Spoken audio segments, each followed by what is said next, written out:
आप देख रहे हैं प्रजा लहर, जो करे जनगण की बात। उत्तर प्रदेश के मुख्यमंत्री योगी आदित्यनाथ के पिता आनंद सिंह बिष्ट का सोमवार सुबह 89 साल की उम्र में निधन हो गया। जब पिता का निधन हुआ उस वक्त योगी आदित्यनाथ लखनऊ में थे। वे अपनी कोर टीम के साथ लॉकडाउन में ढील और आगे की कार्रवाई को लेकर चर्चा कर रहे थे।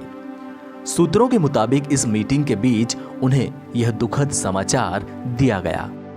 पिता के निधन की खबर मिलने के बावजूद योगी आदित्यनाथ ने मुख्यमंत्री पद का दायित्व पूरा किया और मीटिंग छोड़कर नहीं गए। वे अंतिम बार अपने पिता के दर्शन भी नहीं कर सके।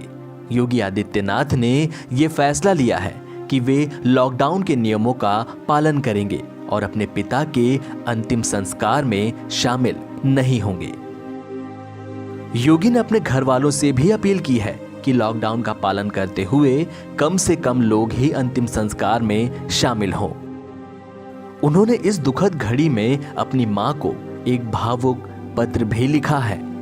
इस पत्र में उन्होंने लिखा, अपने पूज्य पिताजी के कैलाशवासी होने पर मुझे भारी दुख एवं शोक है। वह मेरे पूर्वाश्रम के जन्मदाता हैं। जीवन में ईमानदारी, कठोर परिश्रम और निस्वार्थ भाव से लोक मंगल के लिए समर्पित भाव के साथ कार्य करने का संस्कार बचपन में उन्होंने मुझे दिया। अंतिम क्षणों में उनके दर्शन की हार्दिक इच्छा थी, परंतु वैश्विक महामारी कोरोना वायरस के खिलाफ देश की लड़ाई को उत्तर प्रदेश की 23 करोड़ की जनता के हित में आगे बढ़ाने के कर्तव्य बोध के कारण मैं ना कर सका। कल 21 अप्रैल को अंतिम संस्कार के कार्यक्रम में लॉकडाउन की सफलता तथा महामारी कोरोना को परास्त करने की रणनीति के कारण भाग नहीं ले पा रहा हूं। पूजनीय मां, पूर्वाश्रम से जुड़े सभी सदस्यों से अपील है कि वे लॉकडाउन का पालन करते हुए कम से कम लोग अंतिम संस्कार के कार्यक्रम में रहें। पूज्य पिताजी की स्मृतियों को कोटि कोटि नमन करते हुए उन्हें विनम्र श्रद्धांजलि अर्पित करता हूं। लॉकडाउन के बाद दर्शनार्थ आऊंगा।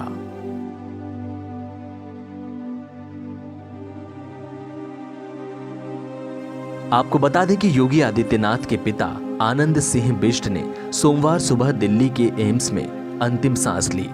उनकी हालत गंभीर थी और उन्हें वेंटिलेटर सपोर्ट पर रखा गया था। 89 साल के आनंद सिंह बिष्ट का इलाज एम्स के गैस्ट्रो डिपार्टमेंट में चल रहा था। डॉक्टर्स के मुताबिक उन्हें किडनी और लिवर की समस्या थी। वे आईसीयू में भर्ती थे और उनका डायलिसिस भी हो रहा था। डॉक्टरों के जवाब देने के बाद उन्हें एयर एम्बुलेंस के जरिए पैतृक गांव में शिफ्ट करने की तैयारी चल रही थी। इसी बीच उनका निधन हो गया।